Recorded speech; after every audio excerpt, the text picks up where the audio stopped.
sit down and do an interview about your practice and your areas of expertise. Because I had no contact with this woman aside from inviting her to do an interview, so I didn't want to go outside of that because she didn't know me, I didn't know her, it was all brand new. So when you're first meeting someone and you're trying to facilitate and get an interview rolling, you don't go outside of that. And then also what she talked about naturally in the course of the interview was almost all related to sex addiction.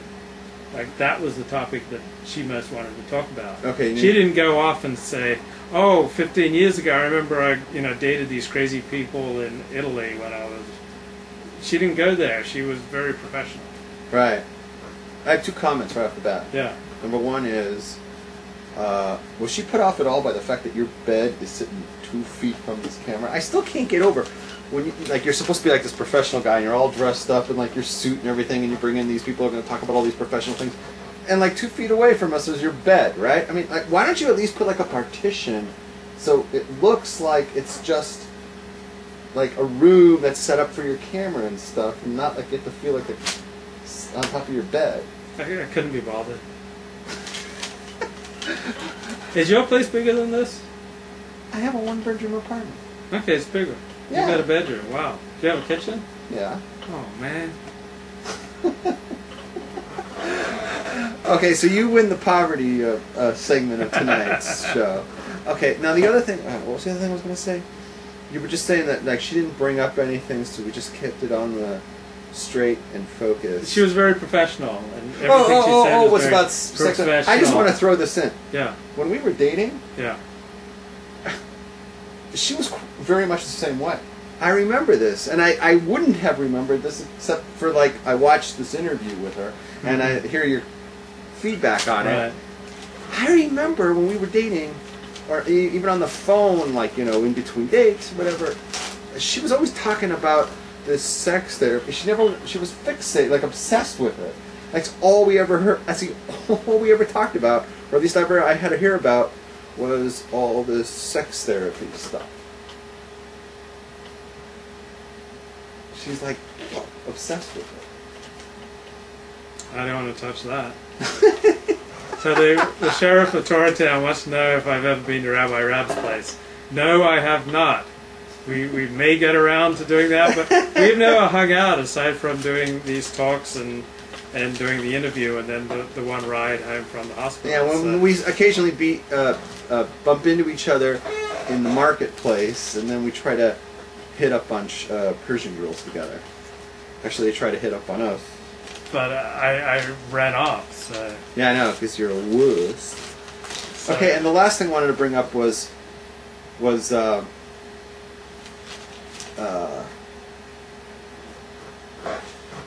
your website, you've got this thing, like any schmuck who thinks they know something is allowed to come and argue against me, no matter how wrong they are, anonymously.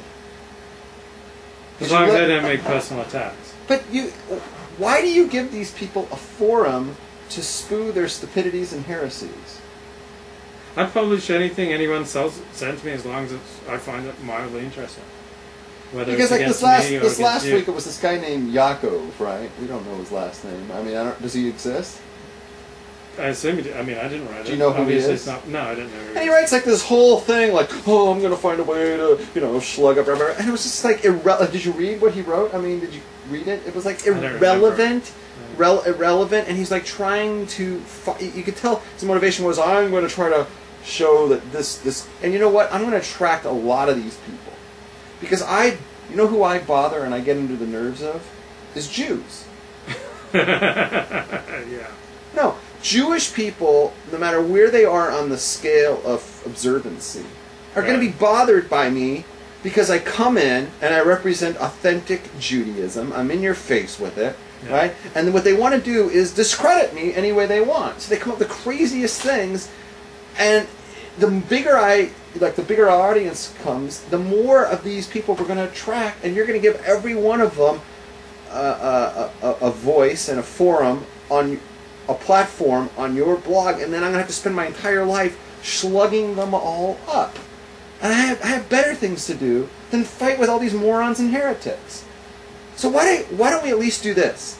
If they don't have the guts to put their actual name down, and they're going to do it anonymously, then don't surprise and attack me by posting it on your blog. You can send it to me offline, and I can choose whether or not this is worth dealing with. I say, no, I don't have time for this, then don't publish it. If they actually put their name down, like, Rabbi Bess writes in, and you feel like going with it, okay, at least he put his kahunas on the line. That's who he is. He you know what I'm saying? And I'm more than tempted to respond to them. Up till now, the only person on the internet who's ever challenged me, right, with their name is Greg Leak. And he's the only one I will automatically respond to as soon as possible because he exists. And he's a good guy, and he's a follower of our show, and he has the balls to put his name by his criticisms. These other people don't.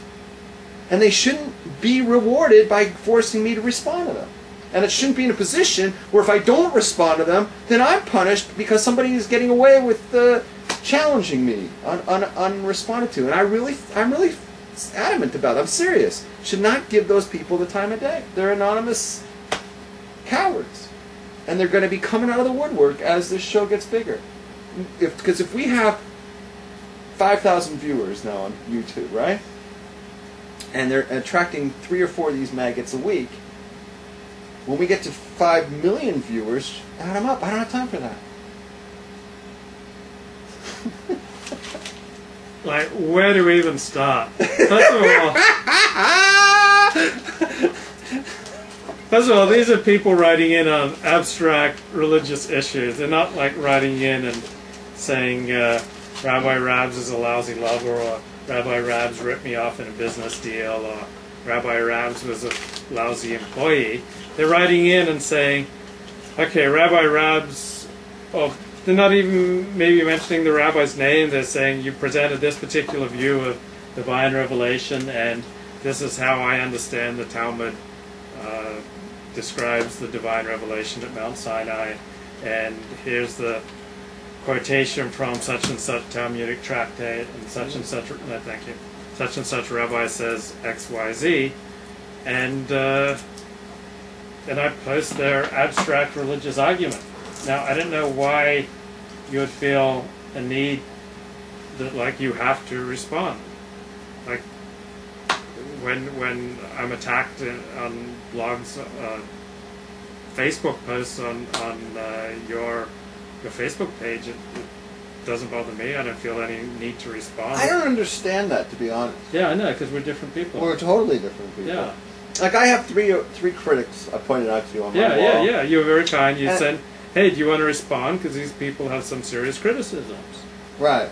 And you're like, no, I'm good with it. I'm good with it. If you know what that is? And maybe I'm wrong, but I'm Mm-hmm. going to try this out. Is that because you were raised as Christian? I mean, Christians, it's like, turn the other cheek. And I'm raised as Jewish, so it's like, oh, hey, what are you talking about? No. I'm sure that's part of it. But, I mean, my dad is a very controversial theologian, and he would always want to defend anything, and his attitude, probably very similar to yours, just different verbiage. Like, he would invoke Christian verbiage to, he's got to stand up for Christ.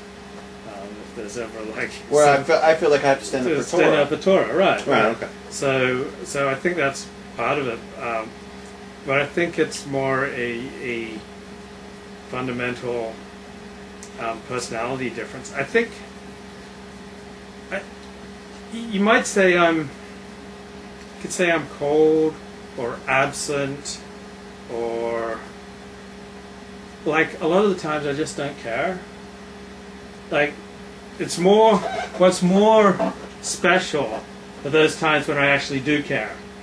Like, when I want to go, oh yeah, I want to like this post, or, I want to say happy birthday to so-and-so, or I want to go, oh, I don't think you understand what I was saying in this particular. Most of the time, I just don't care. I mean, it's not just you, I just don't care. like I've got my own things that